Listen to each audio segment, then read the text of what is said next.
शांताकारं भुजगशयनं पद्मनाभं सुरेशं विश्वाधारं गगनसदृशं मेघवर्णं शुभांगं लक्ष्मीकान्तं कमलनयनं योगिभिर्ध्यानगम्यं वंदे विष्णुं भवभयहरं सर्वलोकैकनाथं वसुदेवसुतं देवं कंसचाणूरमर्दनं देवकी परमानंदम कृष्णं वंदे जगद्गुरुं कृष्णाय वासुदेवाय हरे परमात्मने प्रणतक्लेशनाशाय गोविंदाय नमो नमः।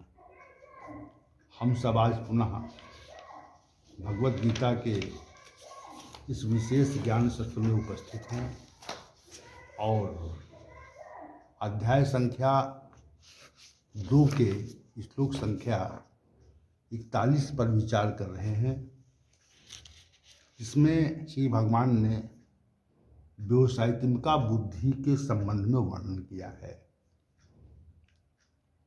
व्यावसायिका बुद्धि का अभिप्राय ये होता है कि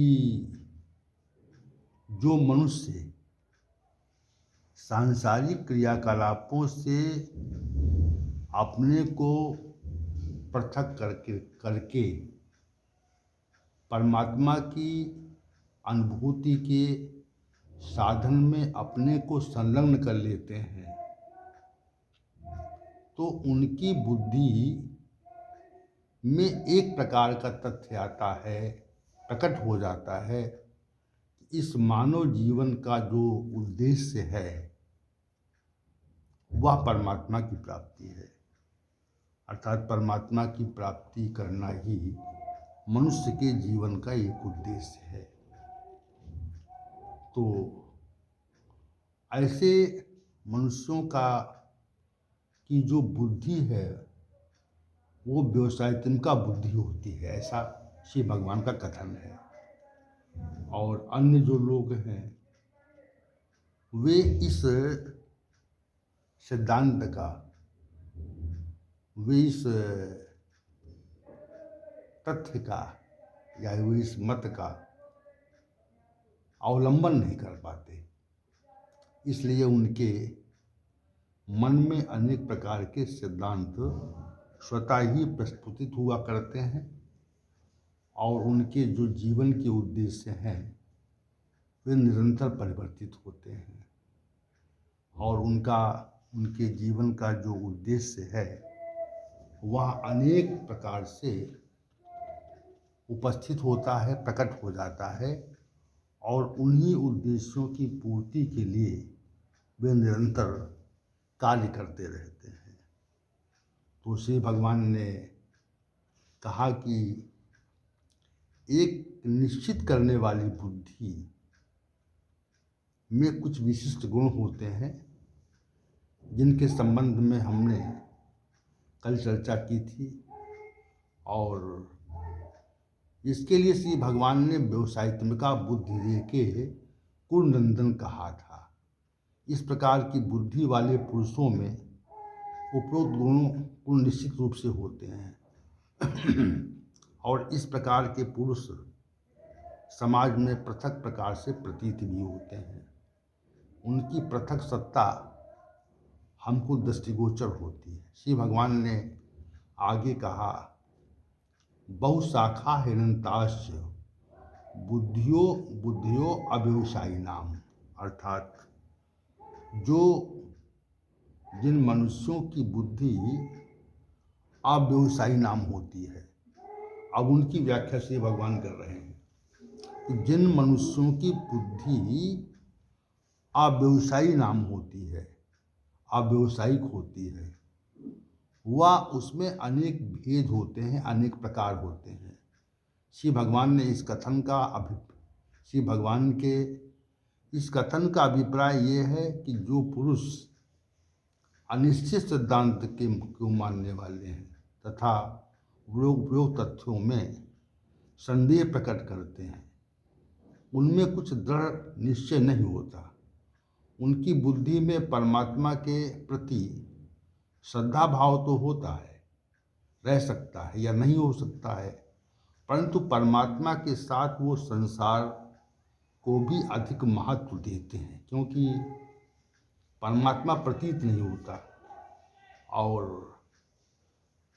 परमात्मा का जो विशेष आनंद जिसे परमानंद का कहा जाता है वो सामान्य रूप से आभासित नहीं होता, परंतु संसार का जो सुख है, ऐश्वर्य और प्रतिष्ठा है, पद का जो सुख है वो स्पष्ट रूप से प्रतीत होता है। इसलिए उनके सिद्धांत दृढ़ नहीं होते, वे परिवर्तित हुआ करते हैं। ऐसे पुरुष कभी धन की कमी, धन को, कभी संपत्ति को, कभी ऐश्वर्य को, कभी प्रतिष्ठा को, कभी पद को, कभी भोगों के प्राप्ति को महत्व देते हैं और वे उसके लिए प्रयत्न भी करते हैं।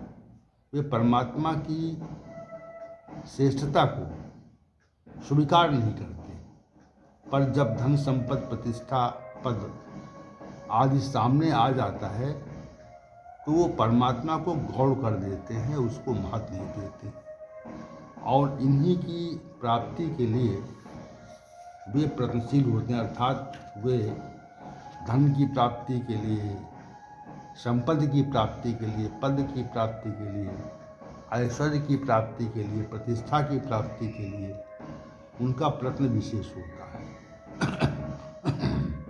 क्योंकि उनके मन में इन सबकी प्राप्ति विशेष महत्वपूर्ण है और वे इसी महत्व को दृष्टि में रख करके अपना कार्य करते हैं। ऐसे मनुष्यों के जीवन में पूजा उपासना अर्चना आदि भी चलती है, परंतु जो पूजा उपासना अर्चना या अन्य प्रकार के धार्मिक अनुष्ठान चलते हैं, उनके द्वारा किए जाते हैं, उसका जो उद्देश्य है वो सांसारिक वस्तुओं की प्राप्ति तक ही सीमित होता है। इसी कारण उन्हें सकाम कर्मी भी कहा जाता है। इसीलिए उन्हें अनेक प्रकार की बुद्धि वाला भी कहते हैं। सकाम कर्मी मनुष्यों की बुद्धि अनेक अर्थों वाली होती है।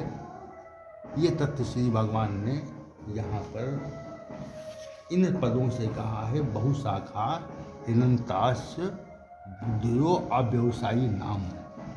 इन तथ्यों से इस प्रकार इन शब्दों से श्री भगवान ने ये तथ्य प्रकट किया है। अर्थात सकाम कर्मी मनुष्यों की जो बुद्धि है उसके अनेक अर्थ हो जाते हैं, अनेक अभिप्राय हो जाते हैं।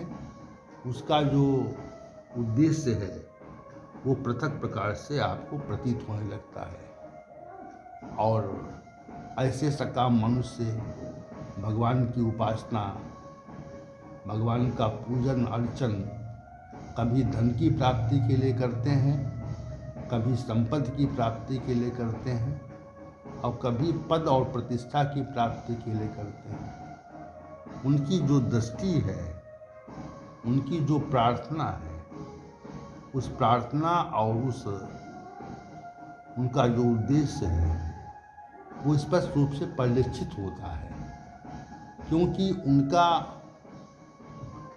जो उद्देश्य है वो परमात्मा प्राप्ति का नहीं है, वो संसार प्राप्ति का है। और संसार प्राप्ति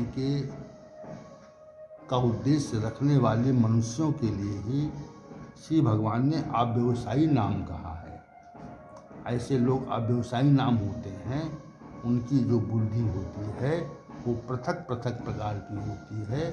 उनकी बुद्धि के पृथक पृथक उद्देश्य भी होते हैं और उनके उद्देश्यों में निरंतर परिवर्तन हुआ करता है। ऐसा नहीं कि धन प्राप्ति के लिए प्रयास करें या ऐश्वर्य प्राप्ति के लिए प्रयास करें या प्रतिष्ठा प्राप्ति के लिए प्रयास करें। ये प्रयास निरंतर परिवर्तित हुआ करता है,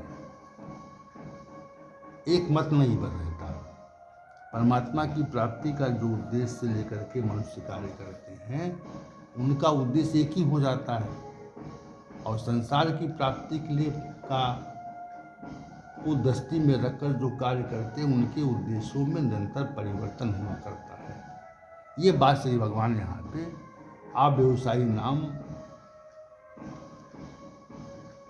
बहुशाखाहीनतास अब बुद्धियो व्यवसायी नाम इन शब्दों से प्रकट कर रहे हैं। ये है श्लोक संख्या 41 का जो उत्तरार्ध भाग है उसमें श्री भगवान ने ये बात कही। तो कल हम श्लोक संख्या 42 पर चर्चा करेंगे। ओम सहनावतु सहनौ भुनक्तु सह वीर्यं करवावहै तस्माद् धीतमस्तु मा विद्विषावहै। ओम शांति शांति शांति।